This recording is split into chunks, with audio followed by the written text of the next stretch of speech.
gentlemen, I'm afraid I've got some bad news. So speaking of bad news, thanks, Wade.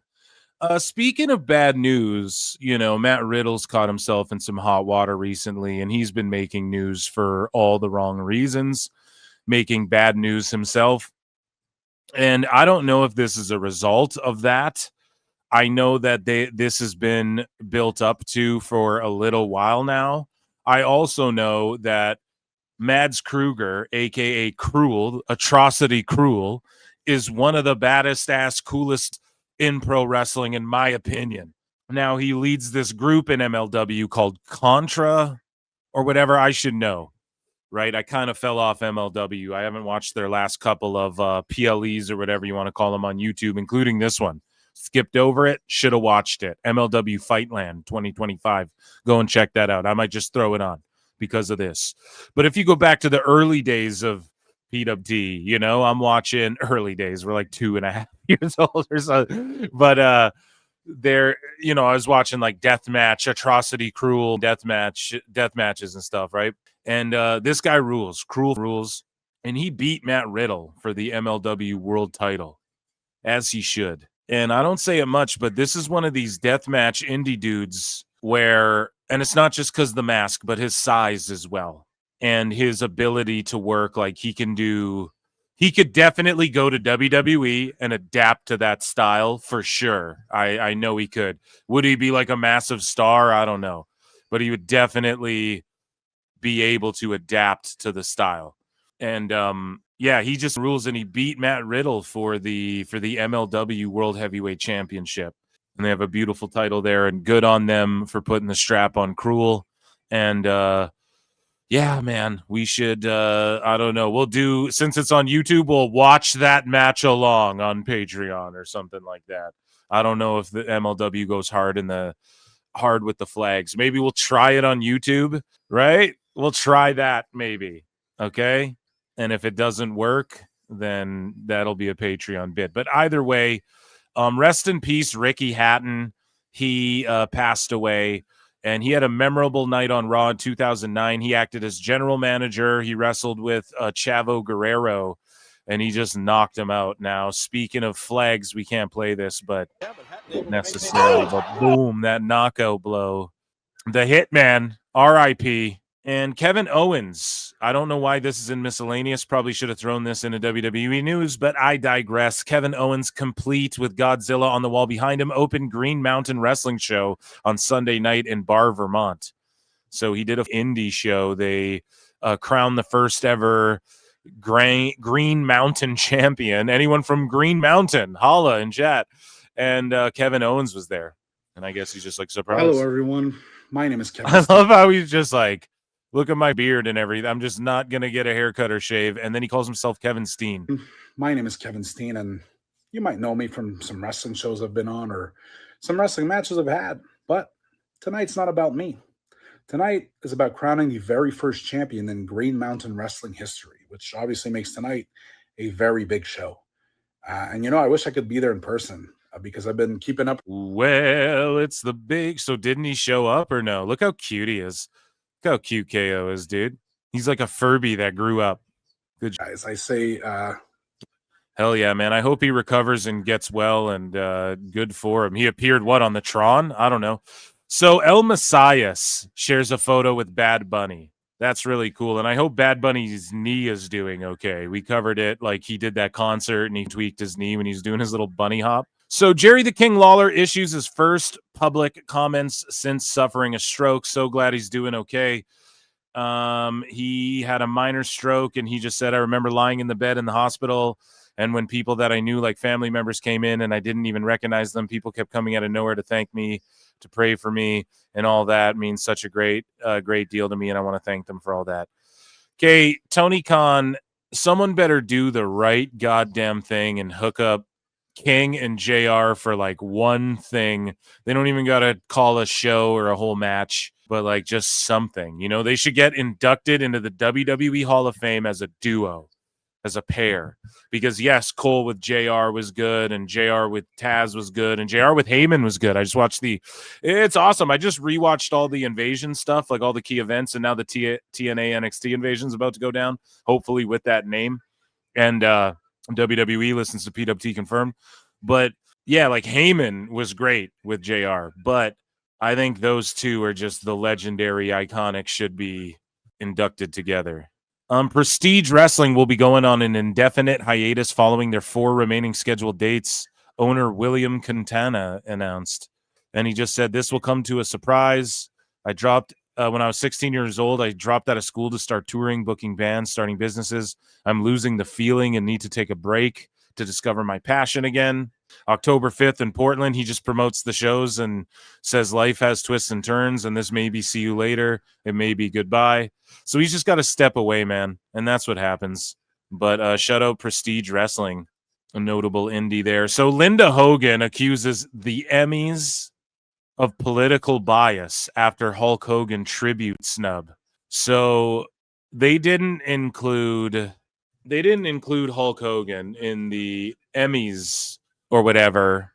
There was another factoid there. Oh, it's in WWE news. Nikki Bella was in a show that won an Emmy. So technically, even though she was like a minor part, she's the first WWE superstar with an Emmy behind her. And Paul Heyman talked about how like it's bullshit that the Emmys don't recognize like Roman Reigns and some of the shit WWE does. And I agree, especially after watching Unreal and seeing like Triple H call that shit on the fly, and their producer called the Cena heel turn on the fly. Holy fuck. I'm a geek for shit like that. But at least Linda's sticking up for Hulkster for once. And she says that political bias, snubbed Hulkster dude from the Emmys, brother. Well, I don't know about that. I'll say this. Tony Todd was Candyman in the Candyman movies.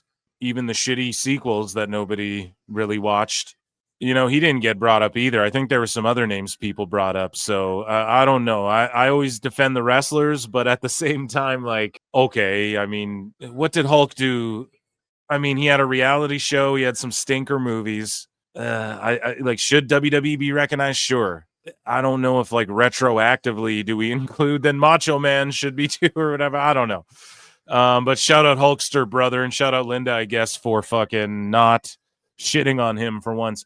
A rare liver disease forces Millie McKenzie to completely cut back her wrestling schedule. So prayers up for her. I can't click on the Observer and Figure 4 Online's super sketchy and like glitchy site that like tries to force you to unblock all your cookies and all that shit, or accept the cookies and unblock the ad block, accept the ads, or like, and their site just runs real shitty if you don't do that.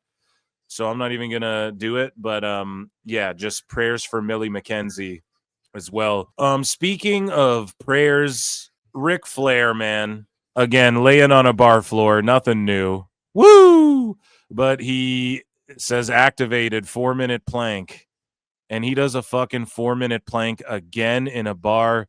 There's nothing more embarrassing than having to pick yourself up off of a floor in public. Okay, this is an incredibly embarrassing thing. It's an incredibly embarrassing thing. If I fall down, you go fucking Rick and get up. All right.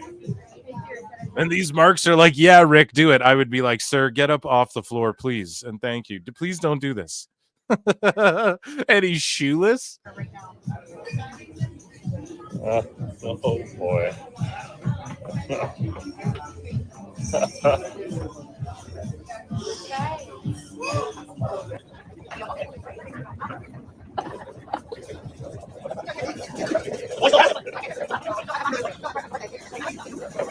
And imagine you own the place and you don't want to be like, Rick, get the fuck out of here. But like people come in and they're like, there's an old man. Is he on heroin? What the fuck is going on here? And yeah, so he planks it out, man. He does the damn thing. He stays there. 4 minutes. 4. You just hit 4. You just hit 4. You hit 4. Woo! He's frozen. He's Look, he can't get up. It's hit rigor mortis. Ugh, man. Oh, Flair. Never change. GCW promoter. I'll circle back to that because I'm going to go off on that for a second. The UFC and Netflix were close to a deal this year, but Netflix only wanted numbered UFC events. So there you go. I told you guys, like, they're going to just want, like, 4 big international events, or maybe they're like, no, we want the numbered events, or, you know, they were interested in something. Now, it was being thrown around like Netflix fights could be their own thing. Didn't even have to be like UFC 30, whatever. It could just be like UFC on Netflix 2 or whatever. The way UFC on Fox, they numbered those. Well, they didn't number the events, but like the media and the fans did, right? That's how you keep track of them. So Netflix's plans was to give fans numbered UFC events for free behind their paywall, but the deal collapsed. And this is according to Awful Announcing. I don't even know what that is at all, but if that's even a credible whatever, but ACD MMA picked it up and it's going around, like it's making the news rounds. So yeah, the deal collapsed and they wanted the numbered events and they didn't get them. So I wonder what happened there. And then they also didn't jump at the WWE PLEs. Now, I think WWE just wanted the PLEs on ESPN regardless, because then they get the serious coverage that they wouldn't get otherwise. And I also think that possibly Netflix, hoping that they would get the numbered events for UFC, fucked up and didn't get the PLEs in time for WWE. I think. I'm just trying to piece together the timeline here. Of course, I don't know. But that could be something to think about there. So the Great Khali looks small next to this guy. This guy wants to, what's his name? He wants to become a pro wrestler so we could see him in WWE or AEW in the future. So forget Satnam Singh, forget the Great Khali, forget the Big Show or Andre the Giant. How could we? But here is this guy who dwarfs. He's a foot taller than the Great Khali. He's 8'1" or 2. The Great Khali has found someone who is taller than him, and we have video proof.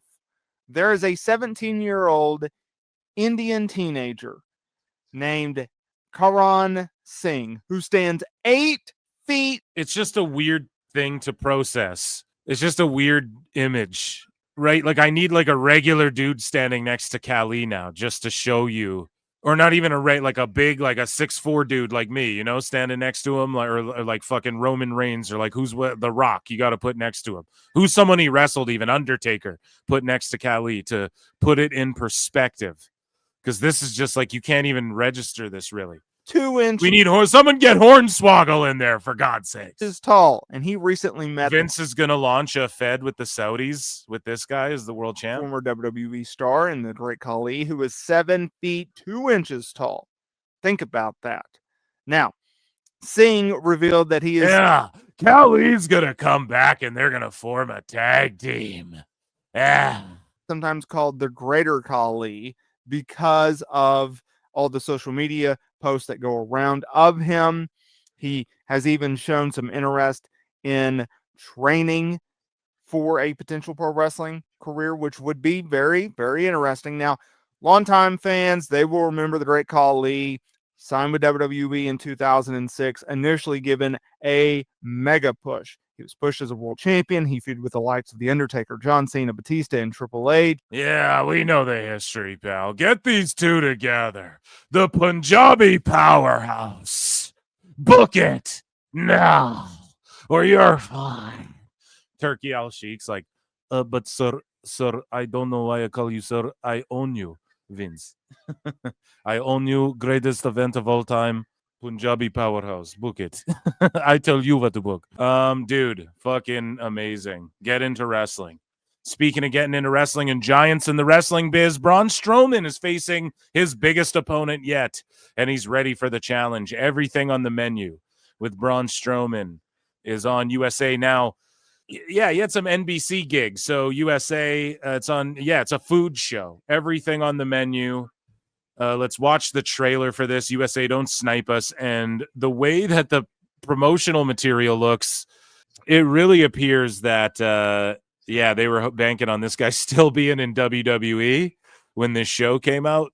but that didn't happen. So USA kind of getting fucked again, but let's see. I like food cooking shows. They're awesome for like hotels and shit. You know, you're traveling, you just throw on like diners, drive-ins, and dives or whatever. I'm Braun Strowman, a.k.a. the monster among men. But look at the size of it. As a multi-time champion in the WWE, I flipped, slammed, and crushed giants in the ring. But there's one thing that's even bigger than my appetite for destruction. Are you ready? And that is my appetite for food. Oh, hell yeah. All that shit looks boss. Zoom in on my mouth. It's watering.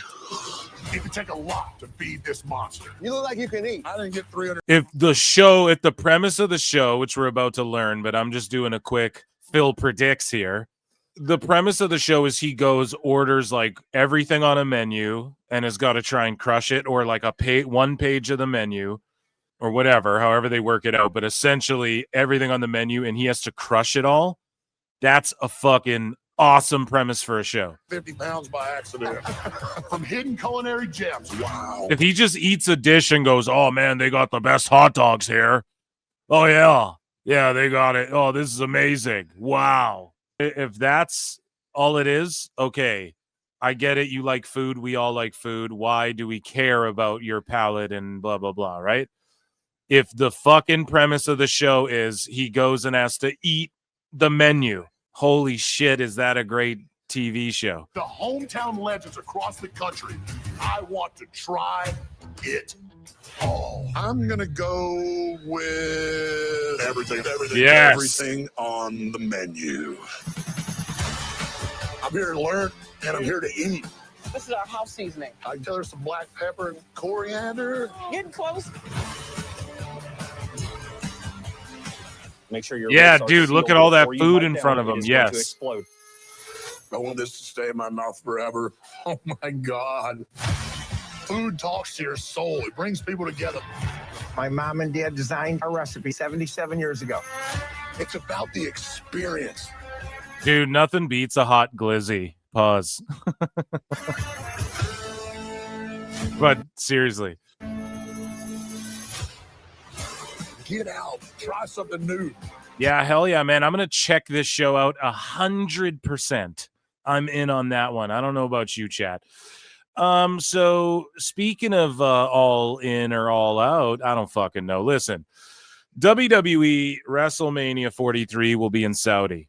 I threw this out there either on the Member Monday show or on the Saturday show. I said, listen, if I'm these indies, or especially if I'm WWE ID'd, I would be picking up the phone. I'd be hitting Turkey Al Sheik up on X. He's on there all the time, live streaming all the time and DMing people all the time. I would just shoot him a DM, or I would fucking just pick up the phone. I would try and figure out, I would get in contact with WWE and then say, hey, how can we be a part of this? Like, fuck moping around. Go to Saudi. And I even brought up GCW's doing shows all over the fucking world. Their mission is like, we're going to do a show in Japan and in Alaska and fucking every obscure place. Lauderdale asked, he's like, what states haven't we been to and what countries haven't we been to? We want to go to every fucking place there is to go with GCW. They're pulling it off. I think they went to Puerto Rico, right? They're pulling it off. So, again, Phil don't miss, man. GCW promoter Brett Lauderdale, who oversees the collective during WrestleMania week, said he has been approached by 2 organizations. GCW's ID'd as well, folks. 2 organizations to stage events in the Middle East region who have offered to host GCW. He emphasized that with the 2027 WrestleMania 18 months away, it's too early to say whether such plans are realistic. Lauderdale acknowledged there would likely be restrictions on how their shows are presented if they were held in Saudi Arabia. 100%, man. But yeah, WrestleCon, Starrcade, Conrad Thompson, get out there with those new chews. And get out there with the new, and you can save with Phil.com and get yourself a couple blue chews and get a big boner in Saudi Arabia, and then they could chop it off because it's against the laws there. Chat me up about the laws in Saudi Arabia, Eric. Oh, come on, Eric. That's not very fair. You know why they can't show their belly buttons in Saudi Arabia. These indies should pick up the phone. The WrestleCom there, Starcast or whatever the fuck there, right? Don't whine and mope. People are like, we need to do an AEW show. Why? They don't. Like, okay, maybe at All Out Texas, there were some indies booked and it was a good time for wrestlers and stuff like that, but it just doesn't. They've done it before. It doesn't shift there wouldn't be fucking meltdowns if it was AEW. You know what I mean? If they're like, AEW's going to Saudi, the sickos would fucking praise it. The indies wouldn't be like, oh fuck, we're gonna miss out on like this huge economy shift that we can piggyback off of to do all these shows. They're not even talking about any of that shit. But because it's WWE, it's an issue. Okay, then GCW in Saudi Arabia. Do these fucking indie shows in Saudi Arabia. Like if I'm ID'd, I'm fucking like reaching out and trying to do a show out there and piggyback off of the WWE. Maybe that's can happen down the line. There absolutely is something to be said about TKO and WWE attempting to. They want 100% of the market share, and there's more to that, which we'll talk about tonight more and more. But that, ladies and gentlemen, was GCW and miscellaneous and just all the Ric Flair planking news and all of that stuff. Okay, let's... Ladies and gentlemen, I'm afraid I've got some bad news.